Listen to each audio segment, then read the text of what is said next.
च अयथावत् प्रजानाति बुद्धिस्सा पार्थ राजसी सर्वार्थान् विकल्पितान् च बुद्धिस्सा पार्थ रामसी कारयते मनः प्राणेन्द्रियाः योगेन विचारिण्या बुद्धिस्सा पार्थ सात्विकी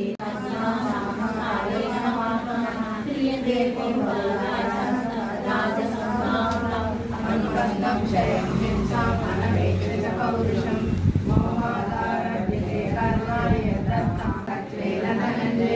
प्रवृत्तिं च निवृत्तिं च कार्याकार्ये क्रियापरे बन्धं मोक्षे च वेत्ति बुद्धिस्सा पार्थ रामसी धर्ममधर्मं च कार्यं च कार्यमेव च अयथावत् प्रजानाति बुद्धिस्सा पार्थ राजसी क्रियते